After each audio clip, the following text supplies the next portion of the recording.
Assalamualaikum warahmatullahi wabarakatuh. Perkenalkan, nama saya Muhammad Gaddafi, mahasiswa Universitas Said Al-Quran, program studi pendidikan bahasa Arab. Pada kesempatan kali ini, saya ingin sedikit menyampaikan terkait tentang media pembelajaran. Tentunya media yang dibuat dalam proses pembelajaran sangat banyak sekali.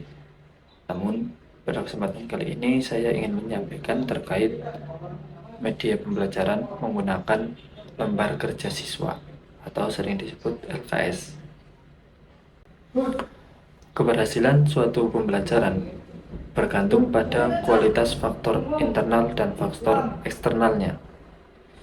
Salah satu faktor eksternal yang berpengaruh terhadap pembelajaran adalah buku bahan ajar. Bahan ajar merupakan informasi, alat, dan teks yang diperlukan guru untuk perencanaan dan penelaahan implementasi pembelajaran.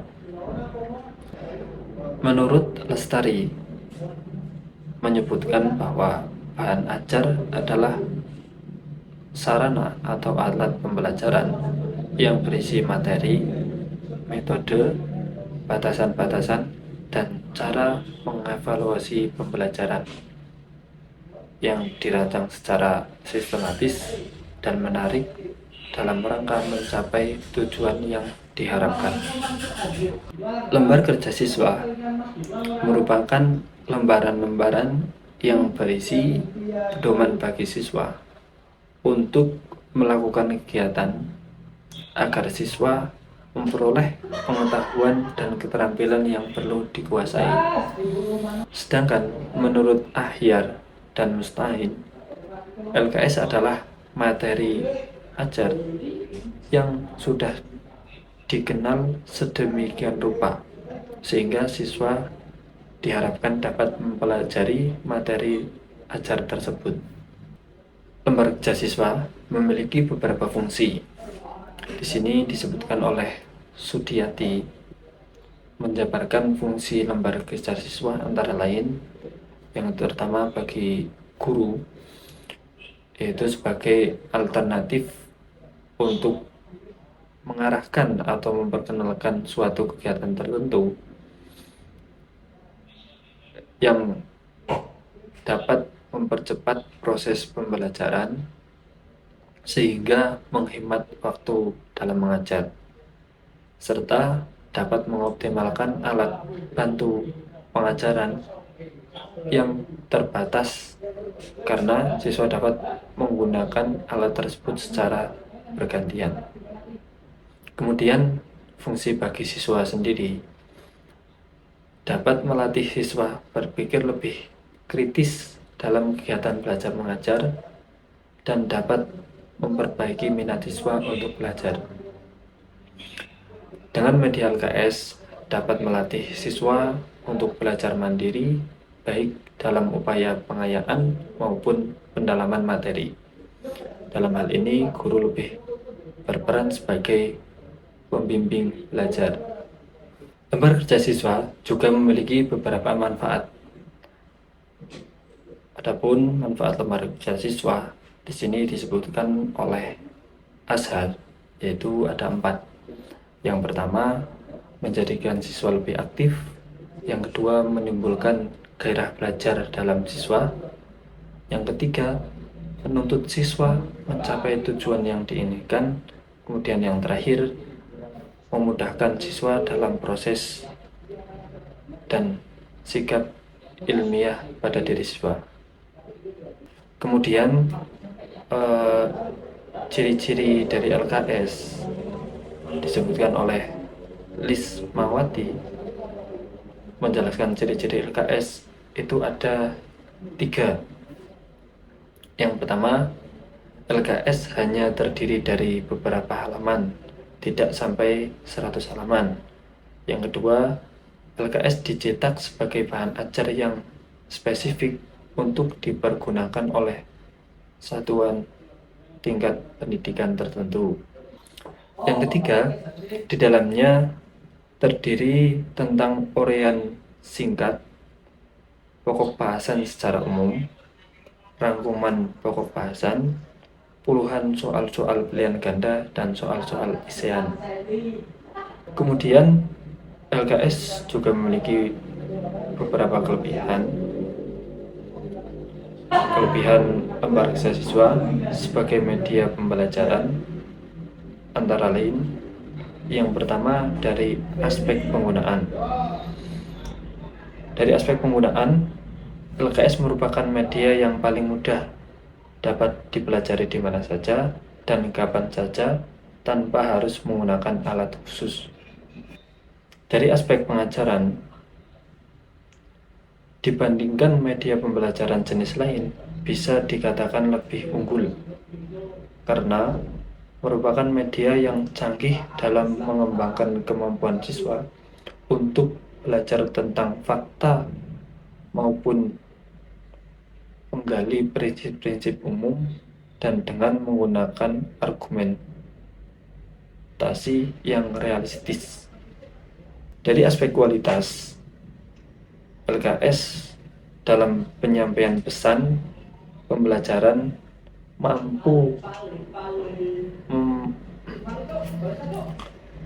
dari aspek kualitas, LKS mampu menyampaikan pesan pembelajaran, yaitu memaparkan kata-kata, angka-angka, notasi musik, gambar dua dimensi, serta diagram dalam proses yang sangat cepat. Kemudian dari aspek ekonomi, secara ekonomis LKS lebih murah dibandingkan dengan media pembelajaran yang lainnya. Selain memiliki kelebihan, LKS juga memiliki beberapa kekurangan. Kekurangan lembar kerja siswa atau LKS sebagai media pembelajaran antara lain, yang pertama, tidak mampu mempresentasikan gerakan. Pemaparan materi bersifat linear, tidak mampu mempresentasikan kejadian secara berurutan. Yang kedua, memberikan bimbingan kepada pembacanya yang mengalami kesulitan memahami bimbingan-bimbingan tertentu. Kekurangan yang ketiga, sulit memberikan umpan balik untuk pertanyaan yang diajukan yang memiliki banyak kemungkinan jawaban atau pertanyaan yang membutuhkan jawaban yang kompleks dan mendalam. Yang keempat, tidak mengakomodasi siswa dengan kemampuan baca terbatas karena media ini tertulis pada tingkat baca tertentu. Kemudian kekurangan LKS yang kelima, LKS memerlukan pengetahuan prasyarat agar siswa dapat memahami materi yang dijelaskan. Siswa tidak memahami asumsi pengetahuan prasyarat ini akan mengalami kesulitan dalam memahami. Yang keenam, cenderung digunakan sebagai hafalan. Ada sebagian guru yang menuntut siswanya untuk menghafal data, fakta, dan angka. Tentunya ini akan membatasi penggunaan hanya untuk alat menghafal saja. Kekurangan yang ketujuh, kadangkala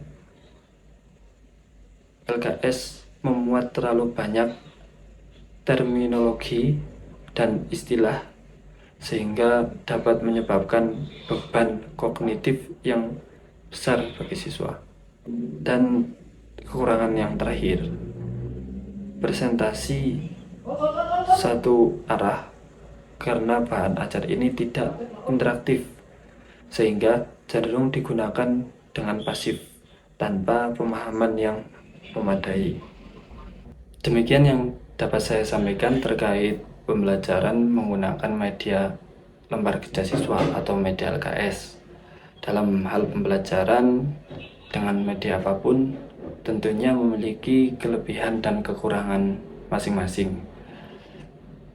Dan di sini apabila saya dalam menyampaikan masih terdapat kekurangan, mungkin kurang jelas dalam menyampaikan, saya juga meminta maaf dan semoga sedikit bisa menjadi manfaat apa yang sudah saya sampaikan. Cukup sekian, saya akhiri. Wassalamualaikum warahmatullahi wabarakatuh.